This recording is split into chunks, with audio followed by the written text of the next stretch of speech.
Good morning everyone, welcome to civil services study. Practice set number ये 59 है।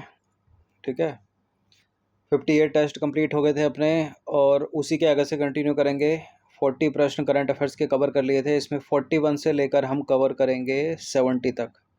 ठीक है, करंट अफेयर्स के 30 इंपॉर्टेंट प्रश्न। तो चलिए स्टार्ट करते हैं।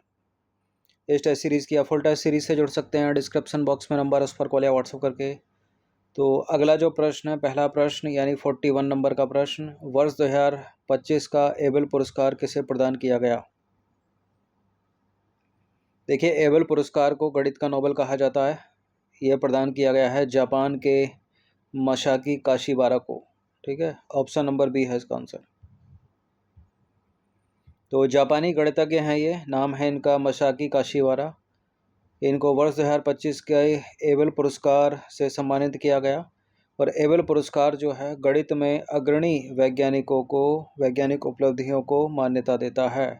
इस टेस्ट सीरीज़ की आप फुल टेस्ट सीरीज़ से जुड़ सकते हैं, नंबर इस पर कॉल या व्हाट्सएप करके। ठीक है, 1 टाइम पेमेंट है पूरे साल के लिए। तो क्या योगदान दिया मसाकी काशिवारा ने।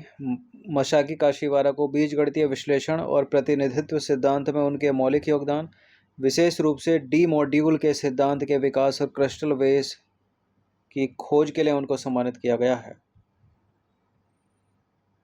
अब एक और प्रश्न एबल पुरस्कार से ही लेंगे। एबल पुरस्कार के संबंध में कौन सा कथन सही है, दो कथन है यहाँ पर।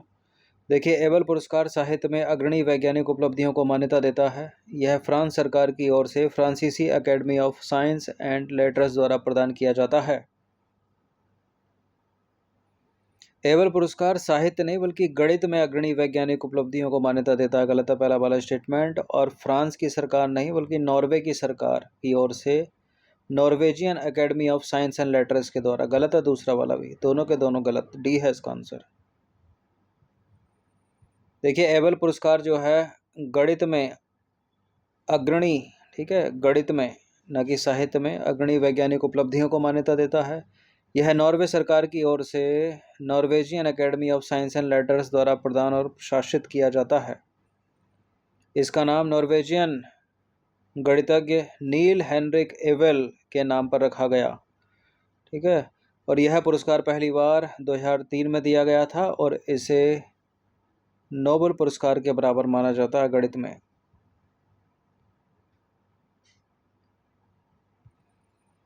नेक्स्ट क्वेश्चन पर आ जाइए। सिम्बैक्स जो है भारत और सिंगापुर के बीच होने वाला एक वार्षिक समुद्री सैन्य अभ्यास है। इसकी शुरुआत कब हुई थी। प्रश्न पूछने का तरीका कुछ भी हो सकता है, एग्जामिनर कॉमन। सिम्बैक्स संयुक्त सैन्य अभ्यास किन दो देशों के बीच है, भारत और सिंगापुर के बीच है। कैसा है ये, एक नौसैनिक अभ्यास है यानी समुद्री सैन्य अभ्यास है। इसकी शुरुआत हुई थी 1994 में, डी है इसका आंसर। देखिए, सिम्बैक्स जो है भारत और सिंगापुर के बीच होने वाला एक वार्षिक समुद्री अभ्यास है यानी नेवल एक्सरसाइज है, जिसकी शुरुआत हुई थी 1994 में और इसे पहले लॉयन किंग अभ्यास के नाम से जाना जाता था। नंबर 44 है, एशिया कप 2025 पुरुष हॉकी में विजेता कौन बनी। भारत ने जीता है एशिया कप 2025 पुरुष हॉकी टीम। किसको हराया है, दक्षिण कोरिया को हराया है। कहाँ आयोजित हुआ ये, बिहार के राजगीर में। ठीक है, बिहार के राजगीर हॉकी स्टेडियम में खेले गए भारतीय पुरुष एशिया का फाइनल में भारतीय हॉकी टीम ने दक्षिण कोरिया को हराकर 4-1 से अपना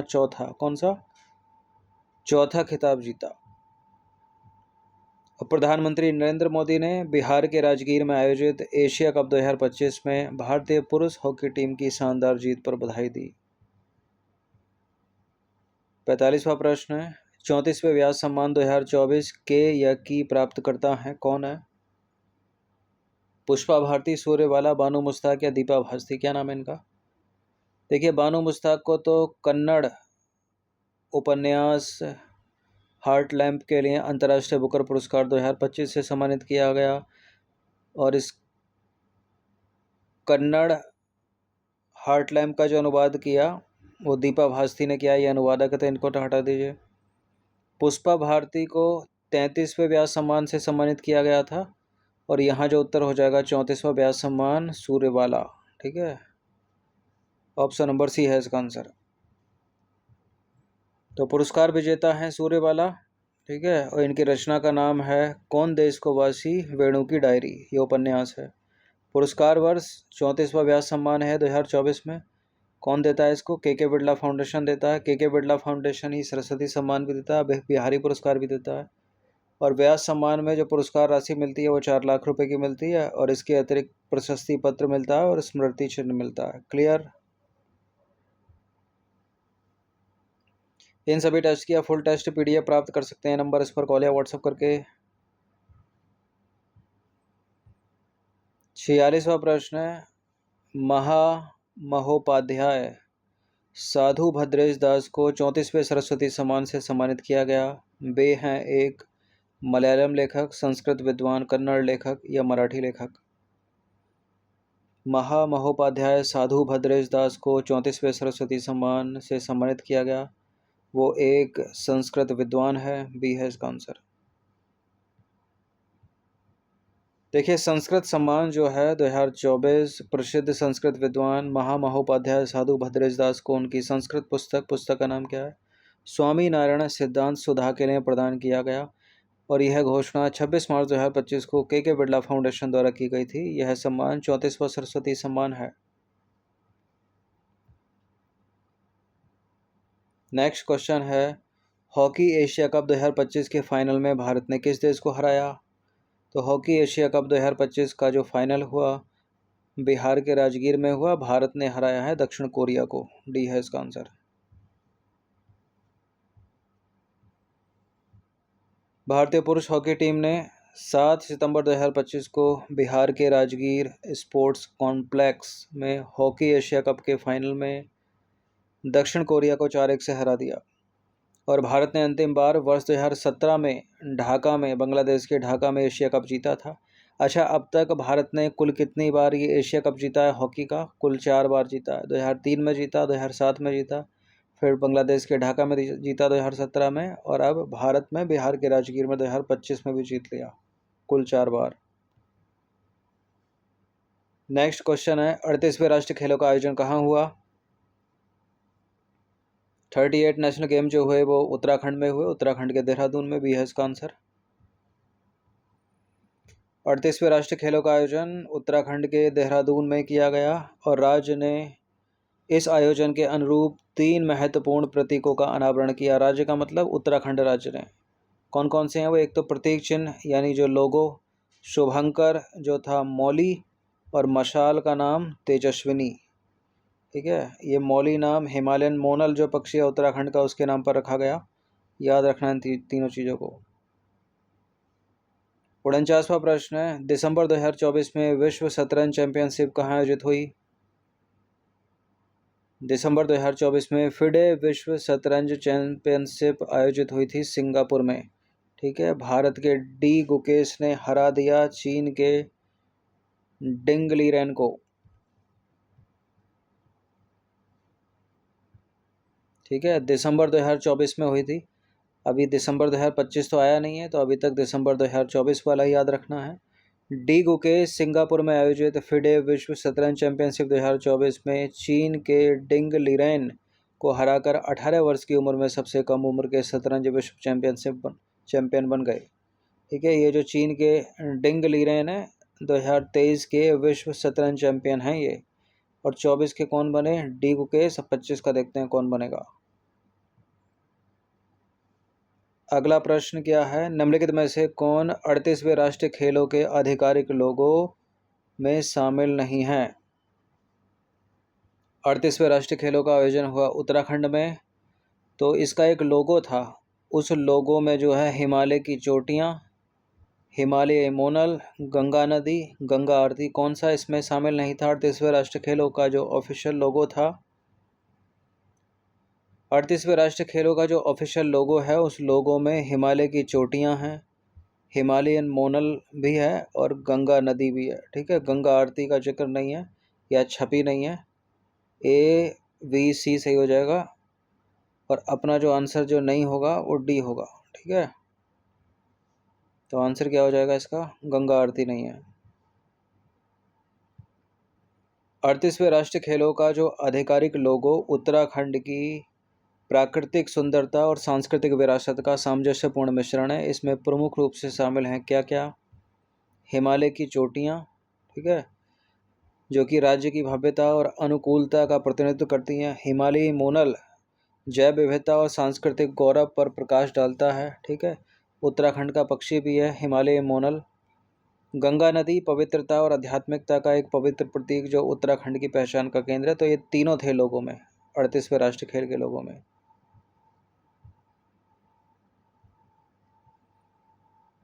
51वां प्रश्न है, 38वें राष्ट्रीय खेल कहाँ आयोजित किए 39वें राष्ट्रीय खेल कहाँ आयोजित किए जाएंगे? 38वें तो उत्तराखंड के देहरादून में हुए। 39वें कहाँ आयोजित होंगे? 39 में आयोजित किए जाएंगे मेघालय में, ठीक है। बी है इसका आंसर। तो सीधे सीधे याद रखिएगा, 39वें राष्ट्रीय खेलों का आयोजन जो है वो मेघालय में किया जाएगा, ठीक है। और 38वें राष्ट्रीय खेल 28 जनवरी से 14 फरवरी 2025 तक उत्तराखंड में आयोजित किए गए थे। 52वां प्रश्न है, 2026 के राष्ट्रमंडल खेलों यानी कॉमनवेल्थ गेम की मेजबानी कौन सा देश करेगा? ठीक है, देश पूछा है यहाँ पर, ठीक है। शहर शहर ग्लासगो ग्लासगो सबको याद है, तो देश पूछा है स्कॉटलैंड, ठीक है। सी है इसका आंसर। तो स्कॉटलैंड का ग्लासगो 2026 राष्ट्रमंडल खेलों यानी कॉमनवेल्थ गेम की मेजबानी करेगा, जो 23 जुलाई से 2 अगस्त 2026 तक आयोजित किए जाएंगे। और यह खेल राष्ट्रमंडल देशों के लिए एक बहु खेल प्रतियोगिता है, जिसमें ग्लासगो शहर के 4 स्थानों पर 10 खेलों की प्रतियोगिताएं होंगी। 53वां प्रश्न है, नवंबर 2025 में 56वां अंतर्राष्ट्रीय फिल्म महोत्सव कहाँ आयोजित होने वाला है? International film festival of India, Bharat में ही होगा ये, गोवा में, ठीक है। सी है इसका आंसर, गोवा में ही होता है। देखिए, 56वां अंतर्राष्ट्रीय फिल्म महोत्सव गोवा में आयोजित होने वाला है। यह 20 से 28 नवंबर 2025 तक चलेगा। तारीख है 20 नवंबर से 28 नवंबर 2025। आयोजन स्थल गोवा। और आयोजनकर्ता कौन है? केंद्रीय सूचना एवं प्रसारण मंत्रालय और गोवा राज्य सरकार मिलकर करेंगी सम्मिलित रूप से। 54वां प्रश्न है, ईसा मसीह के जन्म के रूप में ईसाई किस त्योहार को मनाते हैं इनमें से? ईसा मसीह के जन्म के रूप में पूछा, Easter, Eid ul Fitr, good Friday या क्रिसमस? ईद उल फितर तो एक मुस्लिम त्यौहार है। यहाँ जो उत्तर हो जाएगा वो क्रिसमस है, ठीक है। ईसा मसीह के जन्म के रूप में क्रिसमस का त्यौहार मनाया जाता है। ईस्टर और गुड फ्राइडे भी ईसाइयों का है, लेकिन यहाँ जन्म पर पूछा है ईसा मसीह के जन्म पर, तो वो क्रिसमस है, ठीक है। क्रिसमस दुनिया भर के ईसाइयों द्वारा ईसा मसीह के जन्म के रूप में मनाया जाता है। यह त्यौहार हर साल 25 दिसंबर को मनाया जाता है। बाकी ईस्टर की बात करें तो ईस्टर एक और प्रमुख ईसाई अवकाश है। इस दिन ईसा मसीह के पुनरुत्थान का जश्न मनाया जाता है, लेकिन यह उनके जन्म से संबंधित नहीं है। गुड फ्राइडे ईसा मसीह के क्रूज पर चढ़ने की स्मृति में मनाया जाता है और ईस्टर से पहले पवित्र सप्ताह के दौरान मनाया जाता है। ईद उल फितर की बात करें तो यह एक इस्लामी त्यौहार है जो रमज़ान उपवास के पवित्र महीने के अंत का प्रतीक है। नेक्स्ट क्वेश्चन क्या है, हॉर्नबिल महोत्सव का 25वां संस्करण किस राज्य में आयोजित किया गया? हॉर्नबिल नागालैंड का फेस्टिवल है, तो नागालैंड हो जाएगा इसका आंसर। भी है इसका आंसर। देखिए, हॉर्नबिल महोत्सव भारत के नागालैंड में मनाया जाने वाला एक वार्षिक सांस्कृतिक महोत्सव है। हॉर्नबिल महोत्सव का 25वां संस्करण दिसंबर 2024 में आयोजित किया गया और इसका आयोजन नागालैंड सरकार द्वारा अंतर जनजातीय संपर्क को प्रोत्साहित करने और नागालैंड की सांस्कृतिक विरासत को बढ़ावा देने के लिए किया जाता है। यह महोत्सव जो है पहली बार वर्ष 2000 में आयोजित किया गया था और तब से यह पूर्वोत्तर भारत में सबसे बड़े सांस्कृतिक महोत्सवों में से एक है। इस त्यौहार का नाम हॉर्नबिल पक्षी के नाम पर रखा गया है, जो नागालैंड की जनजातियों के लिए एक महत्वपूर्ण सांस्कृतिक प्रतीक है। अगर प्रश्न ऐसे पूछ ले तो नागालैंड का प्रसिद्ध हॉर्नबिल महोत्सव डैश महीने में मनाया जाता है? तो दिसंबर के पहले सप्ताह में मनाया जाता है, ये है इसका आंसर। देखिए, नागालैंड में अंतर जनजातीय मेल जोल को प्रोत्साहित करने के लिए हर साल दिसंबर महीने के प्रथम सप्ताह में हॉर्नबिल महोत्सव मनाया जाता है। 57वां प्रश्न है, 2024 पोर्टलैंड ट्रैक फेस्टिवल में राष्ट्रीय रिकॉर्ड किसने तोड़ा? इनका नाम है गुलबीर सिंह। ठीक है, ऑप्शन नंबर डी है इसका आंसर। ये वही गुलबीर सिंह है, कल के टेस्ट में था एक प्रश्न, जिन्होंने 5000 मीटर ट्रैक दौड़ में 13 मिनट की बाधा को तोड़ा। ठीक है, और 2024 पोर्टलैंड ट्रैक फेस्टिवल में राष्ट्रीय रिकॉर्ड बनाया गुलबीर सिंह ने। धावक हैं ये भारत के। देखिए, गुलबीर सिंह एक भारतीय ट्रैक और फील्ड एथलीट हैं। वह लंबी दूरी की दौड़ के लिए दौड़ में विशेषज्ञता रखते हैं। गुलबीर सिंह ने विभिन्न राष्ट्रीय और अंतर्राष्ट्रीय आयोजनों में असाधारण प्रदर्शन दिखाया है। 2024 पोर्टलैंड ट्रैक फेस्टिवल में उनके रिकॉर्ड तोड़ने वाले प्रदर्शन ने महत्वपूर्ण ध्यान आकर्षित किया। पोर्टलैंड ट्रैक फेस्टिवल जो है वो कुलीन एथलीटों को प्रदर्शित करने और रिकॉर्ड तोड़ने के लिए एक प्रतिस्पर्धी मंच प्रदान करने के लिए जाना जाता है। तो गुलबीर सिंह का नाम याद रखिएगा। 58वां प्रश्न है, 4 से 6 मार्च 2025 तक बर्लिन में आयोजित प्रमुख पर्यटन मेला कौन सा था? यूरोपीय यात्रा बाजार, या विश्व पर्यटन मंच, या बर्लिन यात्रा प्रदर्शनी, या ITB बर्लिन? इसका उत्तर है ITB बर्लिन। ठीक है, ऑप्शन नंबर डी। देखिए, ITB बर्लिन यानी इंटरनेशनल टूरिज्म बर्लिन, ठीक है, शॉर्ट में यही है, मतलब फुल फॉर्म इसका यही है।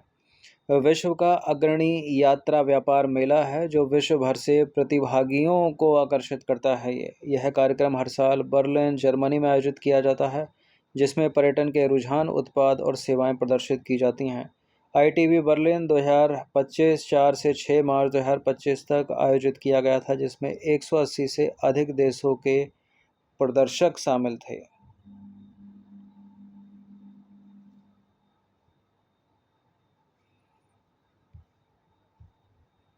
59वां प्रश्न है, निम्नलिखित में से कौन भारत के यूनेस्को रचनात्मक शहरों में से एक नहीं है? भारत के यूनेस्को रचनात्मक शहरों में 8 शहर हैं भारत के। ठीक है, इसमें वाराणसी है संगीत के लिए, कोझिकोड है साहित्य के लिए, चेन्नई है संगीत के लिए, पुणे नहीं है इसमें। ठीक है, तो पुणे को हटा दीजिए और यही अपना आंसर है डी। देखिए, भारत के यूनेस्को क्रिएटिव सिटी की अगर हम बात करें तो भारत के नामित क्रिएटिव सिटी जयपुर को शामिल किया गया था 2025 में शिल्प और लोक कला के लिए, 2015 में, और 2015 में ही वाराणसी को भी शामिल किया गया था संगीत शहर के रूप में। फिर 2017 में चेन्नई को संगीत शहर के रूप में शामिल किया गया, मुंबई को फिल्म के लिए शामिल किया गया 2019 में, और 2019 में ही हैदराबाद को भी गैस्ट्रोनॉमी के लिए शामिल किया गया। श्रीनगर को शामिल किया गया 2021 में शिल्प और लोक कला के लिए, और 2023 में 2 शहरों को शामिल किया गया, ग्वालियर को संगीत का शहर और कोझिकोड को साहित्य के शहर के रूप में शामिल किया गया। तो पुणे इसमें शामिल नहीं है, तो डी पुणे आंसर है अपना। ठीक है, पुणे की स्थिति देखें, पुणे को किसी भी श्रेणी के अंतर्गत यूनेस्को क्रिएटिव सिटी नेटवर्क में शामिल नहीं किया गया है। अच्छा, ये प्रश्न अगर इस तरह से पूछ ले तो एग्जाम्स में, यूनेस्को क्रिएटिव सिटी नेटवर्क में अब तक कितने भारतीय शहरों को शामिल किया गया है? तो इसका उत्तर है 8 शहर। ठीक है, ऑप्शन नंबर सी है इसका answer. UNESCO creative city network में अब तक 8 भारतीय शहरों को शामिल किया गया है। 2015 में स्टार्ट हुआ था, 2015 में शामिल किया गया जयपुर को शिल्प और लोक कला के लिए, और वाराणसी को भी संगीत का रचनात्मक शहर के लिए। 2017 में चेन्नई को संगीत का रचनात्मक शहर के रूप में, और हैदराबाद को भी 17 में एक ही है। ठीक है, उसके बाद 19 में 2 है, मुंबई है और हैदराबाद है। हैदराबाद को गैस्ट्रोनॉमी यानी पाक कला के लिए, और मुंबई को फिल्म के लिए 2019 में। उसके बाद 21 में जो है श्रीनगर को शामिल किया गया शिल्प और लोक कला के लिए। फिर 2023 में 2 को शामिल किया गया, कोझिकोड को और ग्वालियर को संगीत के शहर के रूप में, और कोझिकोड को साहित्य के शहर के रूप में। सबसे नवीनतम यही है 23 के, याद रखना इनको। कुल 8 हैं। इम्पोर्टेंट प्रश्न क्वेश्चन नंबर 61, 16वां भारत अंतर्राष्ट्रीय मेगा व्यापार मेला कहाँ आयोजित किया गया था? 16वां भारत अंतर्राष्ट्रीय मेगा व्यापार मेला झारखंड की राजधानी रांची में आयोजित किया गया था। देखिए, 16वां भारत अंतर्राष्ट्रीय व्यापार मेला झारखंड की राजधानी रांची में आयोजित किया गया। कब से कब तक? फरवरी 2025 से मई 2025 तक। ये मई लिखा है भाई। और इस आयोजन में कपड़ा, इलेक्ट्रॉनिक्स, गृह सज्जा और बहुत कुछ सहित विभिन्न क्षेत्रों के उत्पादों की विविध श्रेणी प्रदर्शित की गई। अगला प्रश्न क्या है? 62वां प्रश्न है, राष्ट्रीय खादी और सरस महोत्सव कहाँ आयोजित किया गया था? राष्ट्रीय खादी और सरस महोत्सव भी रांची में आयोजित किया गया था, झारखंड के रांची में। राष्ट्रीय खादी और सरस महोत्सव का आयोजन झारखंड के रांची में किया गया था। अंबुबाची मेला निम्नलिखित में से किस राज्य में मनाया जाता है? अंबुबाची मेला असम में मनाया जाता है। ठीक है, कामाख्या देवी मंदिर में, असम के। देखिए, अंबुबाची मेला असम के कामाख्या मंदिर में आयोजित होने वाला एक वार्षिक हिंदू मेला है। यह मानसून के मौसम में आमतौर पर जून के महीने में मनाया जाता है और यह त्यौहार देवी कामाख्या के वार्षिक मासिक धर्म के उपलक्ष्य में मनाया जाता है। एक और इम्पोर्टेंट प्रश्न है, निम्नलिखित कथनों का मिलान करना है अपने को सूची 1 में और सूची 2 में। चंपकुल्लम नौका दौड़, सोमनाथ मेला, सूरजकुंड मेला, बाणेश्वर मेला, केरल, राजस्थान, हरियाणा, गुजरात। कौन किससे सुमेलित है? नीचे दिए गए कूट का प्रयोग करके सही उत्तर का चुनाव कीजिए। चंपकुल्लम नौका दौड़ केरल की है, सोमनाथ मेला गुजरात का, सूरजकुंड मेला हरियाणा और बाणेश्वर मेला हो गया राजस्थान का। ए का हो गया 4 और बी का हो गया 1। ए का 4, बी का 1 दो में है, जहाँ जहाँ नहीं है उसको हटा दीजिए। ठीक है, और बाणेश्वर मेला किससे है? राजस्थान से है, तो डी का हो जाएगा 3, यानी जो आंसर हो जाएगा अपना वो बी हो जाएगा। 4, 1, 2, 3। चंपकुल्लम नौका दौड़ केरल में आयोजित होने वाला एक लोकप्रिय नौका दौड़ है। सोमनाथ मंदिर गुजरात में आयोजित होने वाला महत्वपूर्ण मेला है जो बड़ी संख्या में पर्यटकों को आकर्षित करता है। सूरजकुंड मेला जो है हरियाणा में आयोजित होने वाला एक सांस्कृतिक मेला है जो राज्य की समृद्ध सांस्कृतिक विरासत को प्रदर्शित करता है। और जो बाणेश्वर मेला है वो राजस्थान में आयोजित एक धार्मिक मेला है जो भगवान शिव को समर्पित है। बाणेश्वर मेला। 65वां प्रश्न क्या है? राष्ट्रीय आदिवासी नृत्य महोत्सव 2025 किस स्थान पर आयोजित किया गया? राष्ट्रीय आदिवासी नृत्य महोत्सव रायपुर में आयोजित किया गया। रायपुर जो है वो छत्तीसगढ़ की कैपिटल है। राष्ट्रीय आदिवासी नृत्य महोत्सव हर साल छत्तीसगढ़ के रायपुर में ही आयोजित किया जाता है और ये रायपुर में आयोजित किया गया। अच्छा, एक प्रश्न वो है और एक प्रश्न ये है, आदि महोत्सव का आयोजन कहाँ किया गया 2025 में? फरवरी 2025 में आदि महोत्सव का आयोजन कहाँ किया गया? ये नई दिल्ली में किया गया। वो नृत्य महोत्सव है। वो क्या है? राष्ट्रीय आदिवासी नृत्य महोत्सव है जो रायपुर में आयोजित होता है। और फरवरी 2025 में आदि महोत्सव का आयोजन कहाँ किया गया? नई दिल्ली में आयोजित किया गया। तो इनको अलग अलग याद रखना, मिक्स मत कर देना। ठीक है, आदि महोत्सव का आयोजन जनजातीय कार्य मंत्रालय द्वारा 16 से 24 फरवरी 2025 तक मेजर ध्यानचंद राष्ट्रीय स्टेडियम नई दिल्ली में किया गया।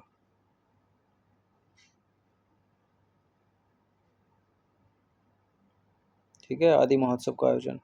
67वां प्रश्न है, 2028 के ग्रीष्मकालीन ओलंपिक खेलों का आयोजन किस शहर में किया जाएगा? इससे पहले 2024 में हुए थे फ्रांस के पेरिस में, और 2028 के ग्रीष्मकालीन ओलंपिक खेल आयोजित होंगे लॉस एंजलिस, संयुक्त राज्य अमेरिका। डी। देखिए, 2028 ग्रीष्मकालीन ओलंपिक खेल कहाँ आयोजित होंगे? संयुक्त राज्य अमेरिका के लॉस एंजलिस में आयोजित किए जाएंगे। अच्छा, एक साथ कर लेते हैं दोनों को। ग्रीष्मकालीन हो गए, शीतकालीन पूछ लेते हो। 2026 के शीतकालीन ओलंपिक खेलों का आयोजन किस देश में किया जाएगा? तो ग्रीष्मकालीन हो रहे हैं यूएसए में, यूएसए के लॉस एंजलिस में, और शीतकालीन हो रहे हैं 2026 के इटली में। ठीक है, इटली के 2 शहरों में। एक है मिलान और दूसरा है कोर्टिना। 2026 शीतकालीन ओलंपिक या विंटर ओलंपिक कह लीजिए इनको। इन खेलों की मेजबानी इटली के दो शहर मिलान और कोर्टिना डी ओम्पोजेव, ठीक है, एक मिलान और दूसरा है कोर्टिना डी ओम्पेजो, कोर्टिना डी ओम्पेजो, ठीक है।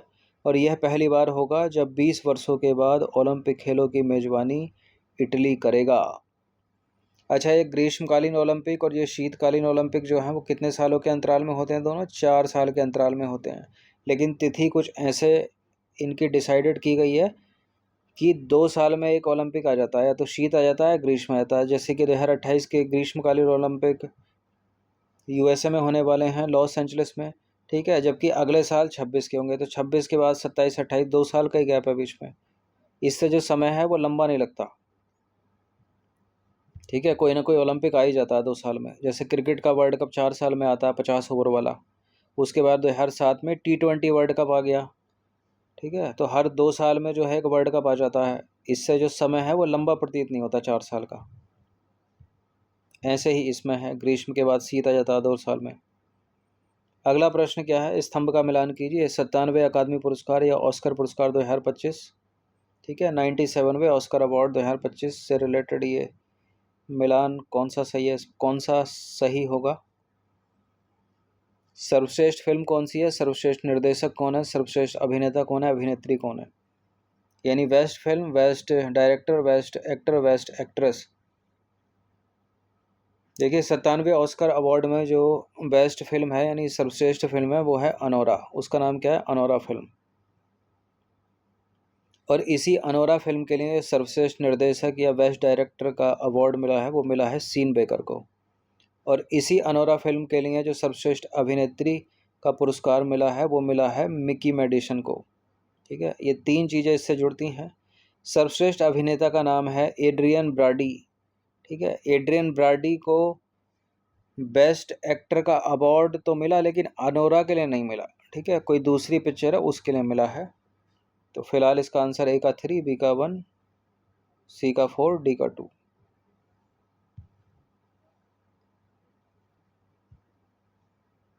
ठीक है। तो क्या हो जाएगा? इसका सी हो जाएगा। देखिए सर्वश्रेष्ठ फिल्म है अनोरा, ठीक है, 97 ऑस्कर पुरस्कारों में या अकादमी पुरस्कार में। और सर्वश्रेष्ठ निर्देशक सीन बेकर इसी अनोरा पिक्चर के लिए। सर्वश्रेष्ठ अभिनेता एड्रियन ब्राडी किस फिल्म के लिए? द ब्रूटलिस्ट के लिए, ठीक है। याद रखना, इनको याद हो जाएंगे आसानी से, कोई दिक्कत नहीं है। और सर्वश्रेष्ठ अभिनेत्री का नाम है मिकी मेडिसन, उसी अनोरा फिल्म के लिए।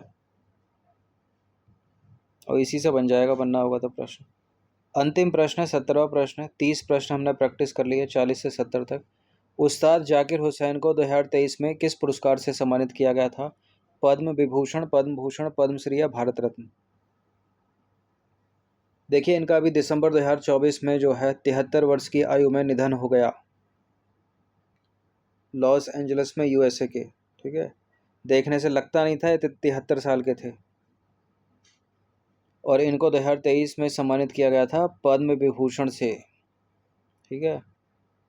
और 2002 में पद्म भूषण भी इनको मिला, 1988 में पद्मश्री भी मिला। देखिए प्रसिद्ध तबला वादक उस्ताद जाकिर हुसैन को 2023 में पद्म विभूषण से सम्मानित किया गया था। पद्म विभूषण भारत का दूसरा सबसे बड़ा नागरिक पुरस्कार है जो असाधारण और विशिष्ट सेवा के लिए दिया जाता है। पहला कौन सा है? भारत रत्न। उस्ताद जाकिर हुसैन को पहले 1988 में पद्मश्री से सम्मानित किया जा चुका है, 2002 में पद्म भूषण से सम्मानित किया जा चुका है, ठीक है। जन्म हुआ था इनका 9 मार्च 1951 को मुंबई में, और मृत्यु इनकी अभी हाल ही में 8-9 महीने पहले हुई, 15 दिसंबर 2024 को लॉस एंजलिस, कैलिफोर्निया, संयुक्त राज्य अमेरिका में 73 वर्ष की आयु में। तो इनसे रिलेटेड चीज़ें याद रखनी है ये। तो अपन ने कवर किए इसमें 70 प्रश्न, मतलब 30 प्रश्न कवर किए। पिछले 2 दिनों में 70 प्रश्न कवर कर लिए हैं करंट अफेयर्स के। 30 प्रश्न और एडिट करके 100 प्रश्न हो जाएंगे। ये सीरीज़ बड़ी इंपॉर्टेंट है आने वाले एग्ज़ाम्स के लिए, चाहे वो यूपी पीएससी की परीक्षा हो, बीपीएससी की परीक्षा हो, या यूपी टीजीटी होने वाला है कई सालों में नवंबर दिसंबर में, और आरओ का मेंस भी होगा, उसमें 120 नंबर के जो ऑब्जेक्टिव टाइप आता है उसमें भी तो करंट अफेयर्स आएगी। तो प्रैक्टिस करते रहना, ठीक है। और आप जो भी एग्ज़ाम दे रहे हैं दूसरे, उनमें भी ये करंट अफेयर्स आपको हेल्पफुल होगी, तो प्रैक्टिस करते रहिएगा। चाहे वो एसएससी की एग्ज़ाम्स की सीरीज़ चल रही हो, सीजीएल की, ठीक है, सीपीओ का एग्ज़ाम हो, बैंक का हो, किसी भी एग्ज़ाम में करंट अफेयर्स एक जैसी ही रहती है। थोड़ी टफ कर देते हैं स्टेटमेंट बढ़ा बढ़ा कर,